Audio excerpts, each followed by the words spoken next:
In this video, I will show how to create graph paper in Microsoft Excel. So very simple and easy way. I will show you in new worksheet. Click here, page layout. Now select the entire worksheet. Now right click on any column in this top side, then column width. So make here 0.30 or 0.25.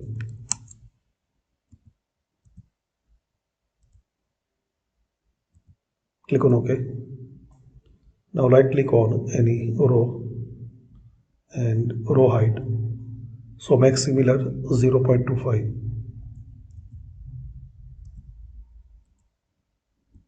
Click on OK. So we have this graph now, normal layout.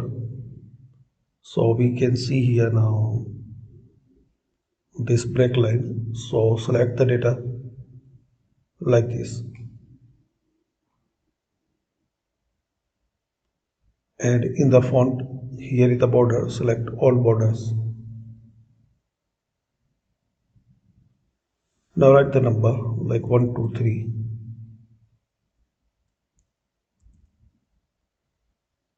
Select here, press Ctrl and drag and drop. So select the 2 and drag and drop like this. Same here, select 1, press and hold Ctrl, then drag and drop till the end of this page. Now file and print. So thanks for watching guys. Comment this video useful for you.